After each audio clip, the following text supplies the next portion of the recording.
¿Qué pasaría si el sueño, la muerte o el deseo fueran personas y sus historias fueran tan reales como nosotros? Esa fue la pregunta con la que Neil Gaiman creó su famoso cómic de Sandman. Pero lo realmente interesante es que esa misma forma de pensar está detrás de historias como Harry Potter, Star Wars, Juego de Tronos, los Juegos del Hambre y otras. Pero entonces, ¿dónde comenzaron esas historias? ¿Por el primer capítulo? ¿Por la creación de un mundo fantástico más conocido en el bajo mundo como el world building? ¿Por sus personajes? No, empiezan con una sola pregunta. Y aquí viene lo curioso. Neil Gaiman nunca escribió sobre sueños. J.K. Rowling nunca escribió sobre magia. George Lucas nunca escribió sobre el espacio. George R. R. Martin nunca escribió sobre dragones. Lo que hicieron fue mucho más interesante. Construyeron mundos enteros para intentar responder a una pregunta profundamente humana. Yo lo llamo la pregunta madre. Es el motor invisible que sostiene las mejores historias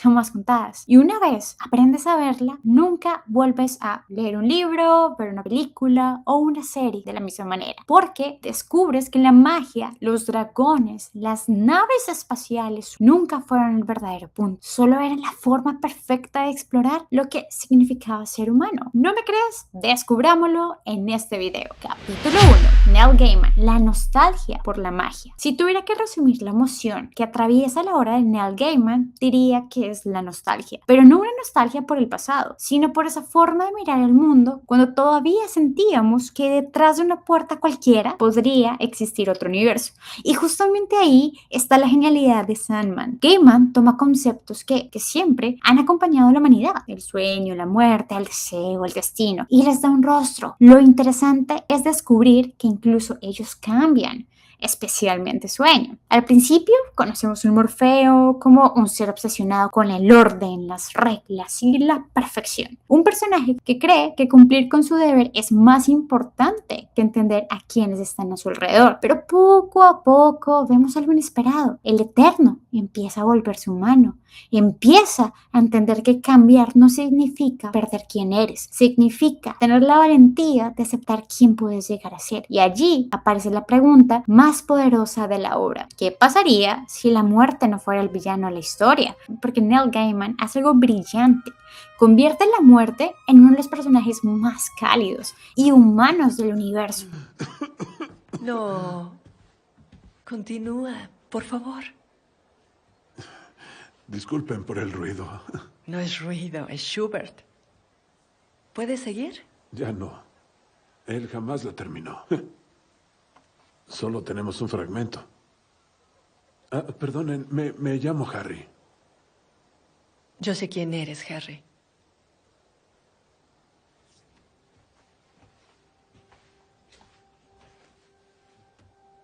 ¿Tú sabes quién soy?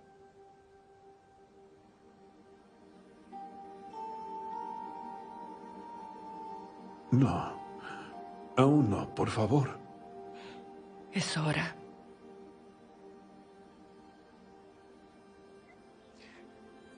Pero puedo... Primero, debo decir algo, si no hay problema. Claro.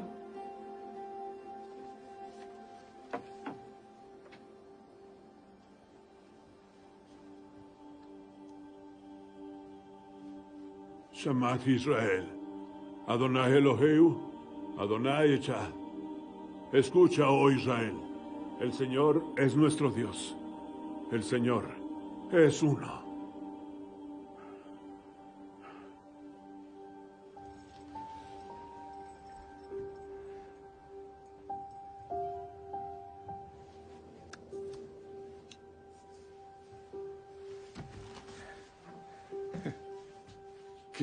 Qué bueno que dije la Shema. Mi padre siempre decía que te garantiza un lugar en el cielo. Si es que crees en el cielo.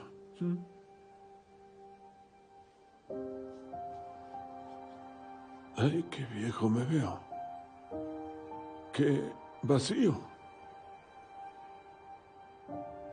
Bueno, estoy muerto. ¿Ahora qué? Ahora lo vas a averiguar, Harry.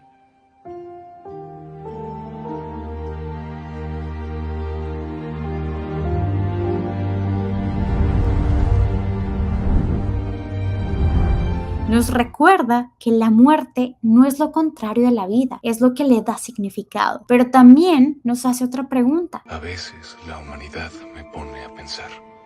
Su actitud hacia tu don de verdad es muy extraña. ¿Por qué le temen a las tierras sin sol? Es igual de natural morir que nacer. Puede que las personas no estén listas para mi don, pero igual se lo soy, sin importar las circunstancias.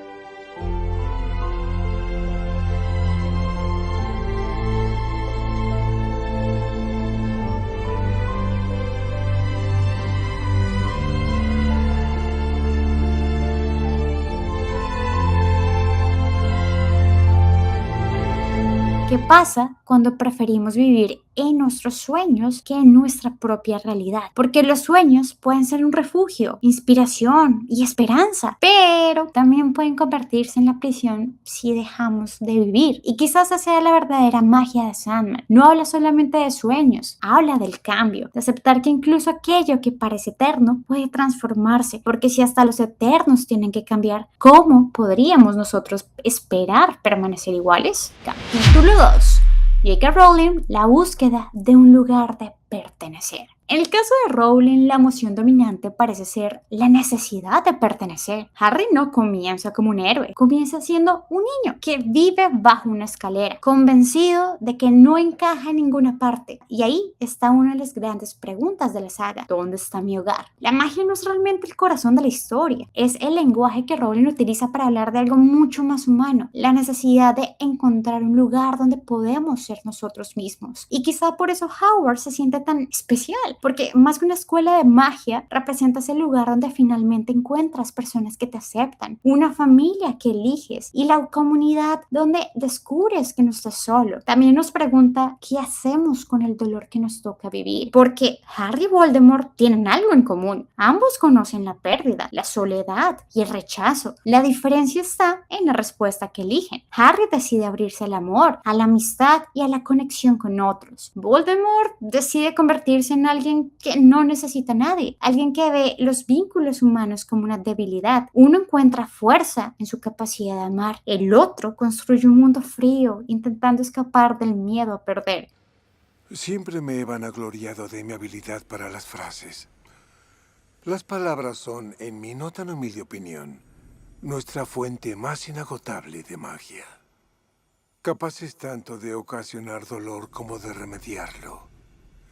Pero en este caso, cambiaría mi comentario original a este.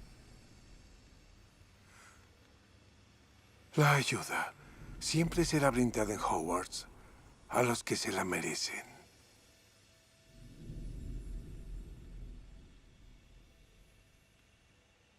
No compadezcas a los muertos, sino a los vivos. Y sobre todo, a los que viven sin amor. Y ahí está una de las ideas más poderosas de la saga. El amor no es una emoción ingenua, es una fuerza capaz de cambiar el destino de una persona. Harry no vence porque sea el mejor mago, vence porque incluso después de todo lo que ha sufrido, decide no perder su humanidad.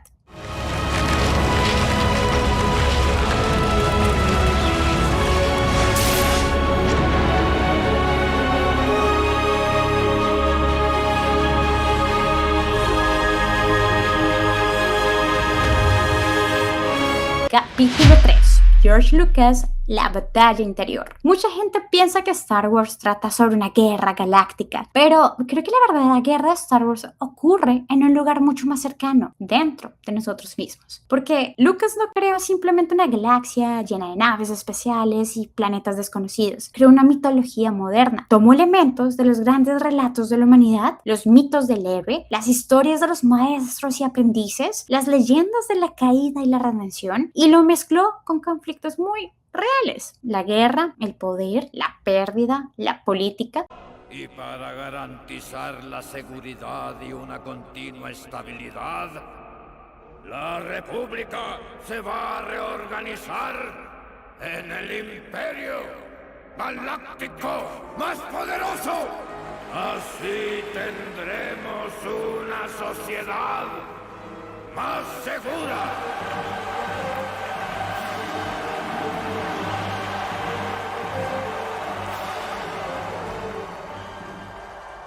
Y así muere la libertad.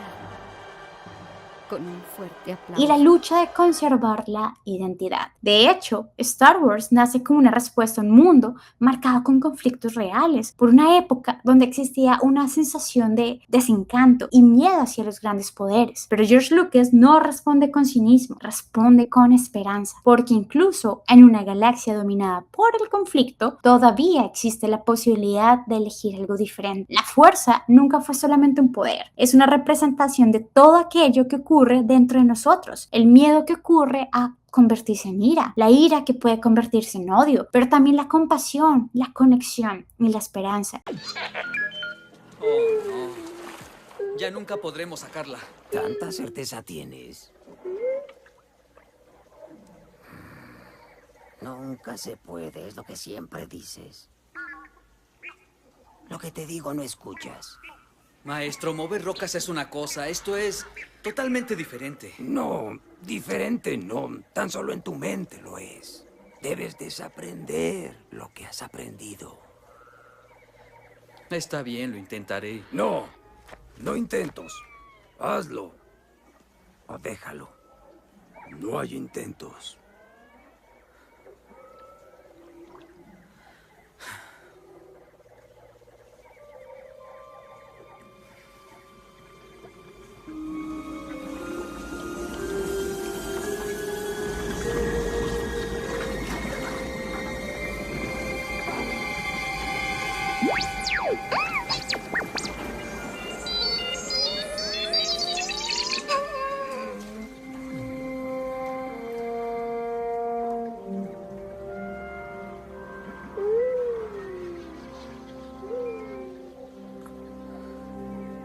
Y ahí está la tragedia de Darth Vader. No es simplemente un villano, es alguien que perdió su identidad intentando controlar aquello que más miedo le daba perder. Lucas convierte una galaxia entera en el escenario de una pregunta profundamente humana. ¿Qué ocurre cuando dejamos que el miedo decida quiénes somos? Pero también plantea otra. ¿Puede alguien volver a encontrar la luz después de haberse perdido completamente? Y quizá por eso seguimos hablando de Star Wars décadas después. Porque detrás de los sables de luz, peleas épicas, siempre estuvo hablando de algo mucho más cercano, nuestra propia batalla entre el miedo y la esperanza. Capítulo 4. George R. R. Martin, el poder sin ilusiones. Martin tomó la fantasía y se hizo una pregunta incómoda. ¿Qué pasaría si el mundo de dragones funcionara con las mismas reglas del mundo real? Siempre ha hablado él que su intención era escribir una fantasía mucho más realista, una donde las decisiones tengan consecuencias y donde la historia no avance porque existe un destino que proteja a los héroes. Creo que he sido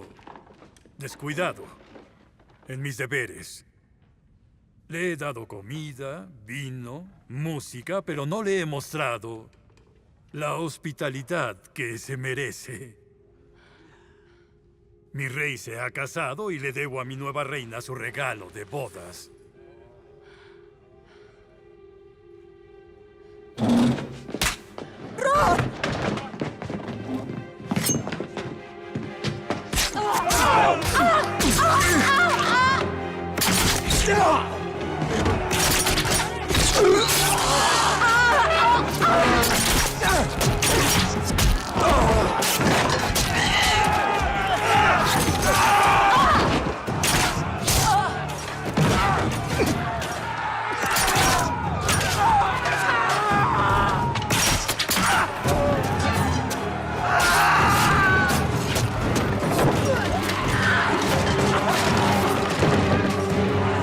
Porque en muchas historias de fantasías esperamos que los personajes nobles sean recompensados, que el bien gane y que el héroe sobreviva porque pues está destinado a algo grande. Pero sabemos que eso no pasa aquí. Martin pregunta, ¿y si el mundo no funcionara así? En Canción de Hielo y Fuego, o como lo conocemos la mayoría, Game of Thrones, la inteligencia, la estrategia, la política y las decisiones humanas pesan tanto como la espada o la magia. El poder no siempre termina en manos de quienes son más justos. Muchas veces termina en manos de quienes entienden mejor cómo funciona el juego. Y ahí está una de las grandes obsesiones de Martin. ¿Qué le hace el poder a una persona cuando tiene la capacidad de conseguirlo todo lo que quiere? Porque el verdadero conflicto de Westeros nunca fueron solamente los dragones, los caminantes blancos o las batallas. Fue algo mucho más antiguo: la ambición, el miedo, la supervivencia, la lucha entre lo que una persona debería ser y lo que necesita ser para sobrevivir. Los dragones son espectaculares, pero son solamente el escenario. La verdadera historia siempre fue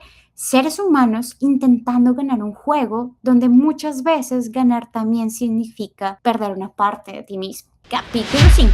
Susan Collins, cuando el espectáculo consume la humanidad. Susan Collins tampoco escribió simplemente una historia de supervivencia. A primera vista, los Juegos del Hambre parece ser una historia sobre jóvenes obligados a luchar entre la arena. Pero la verdadera pregunta de Collins es mucho más incómoda. ¿Qué pasa cuando una sociedad convierte el sufrimiento humano en entretenimiento? Porque el verdadero monstruo de la historia nunca fue solamente la arena. Fue un sistema que logró convencer a millones de personas de que ver a otros sufrir era una forma de diversión. Y ahí están las ideas más poderosas de la saga.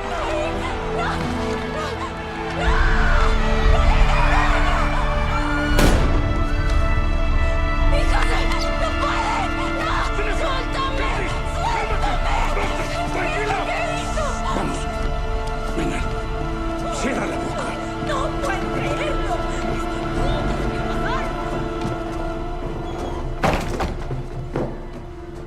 Ustedes tienen una tarea muy sencilla. No era mi intención que mataran a nadie. Tiene que saberlo. ¿De qué estás hablando? ¿Quién tiene que saber? Snow fue a verme. Le preocupa la rebelión en los distritos. Dice que no cree en nuestro romance. ¿Y quiere que tú se los hagas creer? Para calmar. Debiste habérmelo dicho antes de salir ahí y ofrecerles a gente mi dinero. Lo siento, no sabía qué hacer. Amenazó con matar a mi familia. ¿Y a mi familia no? Hay personas que debo proteger. ¿Y a ellos qué? ¿Quién los protege a ellos?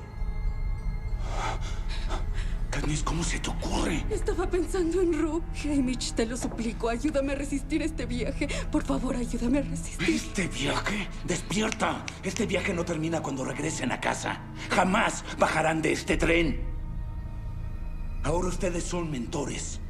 Significa que cada año se los llevarán a los dos y transmitirán los detalles de su romance. Cada año. Su vida privada será de ellos. De ahora en adelante, su tarea es ser una distracción para que la gente olvide cuál es el verdadero problema. Sobrevivir también tiene un costo. Ganar no significa salir intacto, porque Katniss no termina la historia simplemente como una heroína. Termina como alguien que carga las consecuencias de haber vivido en un mundo donde la empatía era vista como una debilidad. Y quizá por eso seguimos queriendo conocer más sobre estos personajes, incluso después de terminar la trilogía original, porque no se sienten como piezas de una historia, se sienten como personas reales, personas que tienen miedo, que se equivocan, que toman decisiones difíciles y que cargan con sus heridas. Collins entiende algo muy humano. Incluso alguien que hace cosas terribles puede tener una historia detrás. Un personaje tan malo como Snow está súper bien construido desde el dolor, la manipulación y la necesidad de sobrevivir. Y eso no significa que podamos justificar sus acciones. Significa entender que la deshumanización nunca afecta solamente a las víctimas,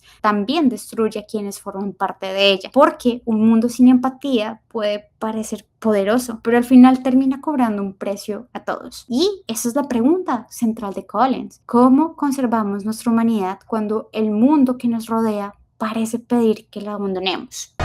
It's the things we love most that destroy us.